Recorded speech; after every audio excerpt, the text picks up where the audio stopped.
Dans cette deuxième partie, les amis, nous allons donc coder une application React avec Redux. L'application en question, donc on va l'appeler Books, ça va nous permettre d'enregistrer nos livres préférés. Donc là, sur le côté droit, j'ai préparé cette section afin de voir au niveau de application ici le local storage.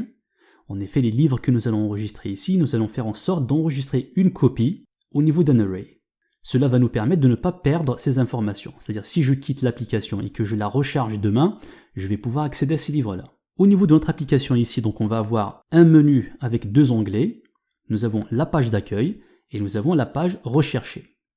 La page d'accueil ici va nous donner accès à un composant dans lequel nous allons pouvoir enregistrer nos livres préférés. Et nous avons le deuxième ici, recherché, qui va nous permettre d'aller rechercher des livres au niveau de Google Books API.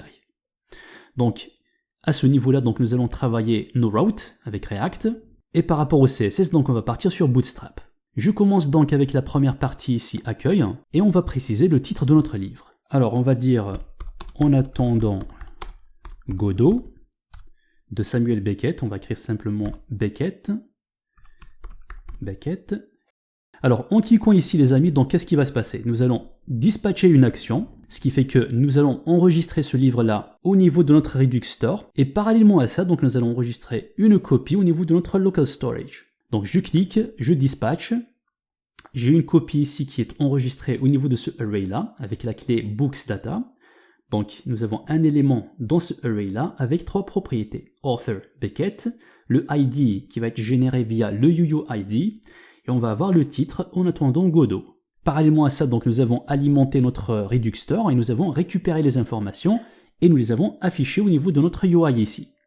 Donc, nous avons le titre ainsi que l'auteur dans une liste désordonnée. Je peux par exemple préciser un autre livre. On va dire Nemesis de Agatha Christie. Comment ça s'écrit Christie? Je crois que c'est comme ça. Christie. Donc pareil, je clique pour ajouter un livre. J'ai le deuxième livre ici qui vient d'apparaître. Parallèlement à ça, donc nous avons enregistré une copie de ces informations. Donc nous avons ici un autre élément au niveau de ce array-là.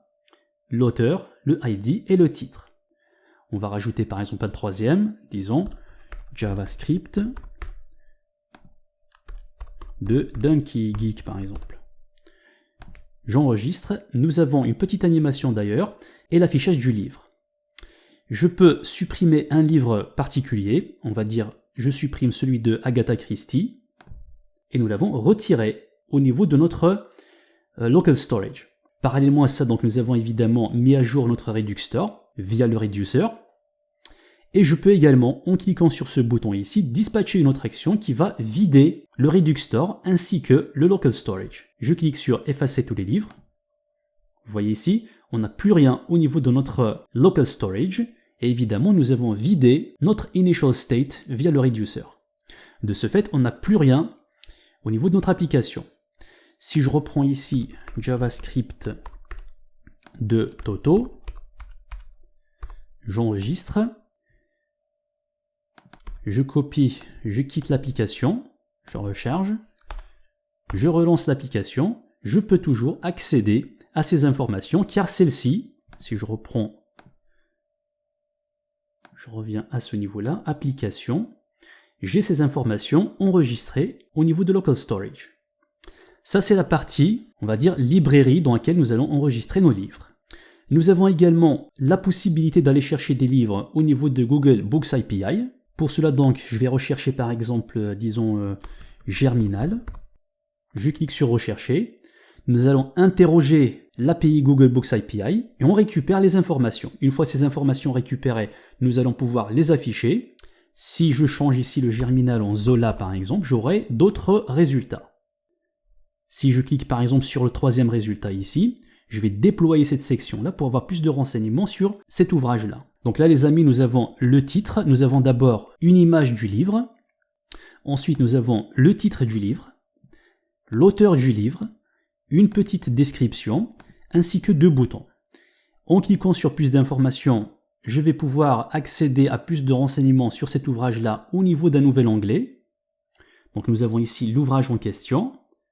On peut le consulter directement dans cette page-là.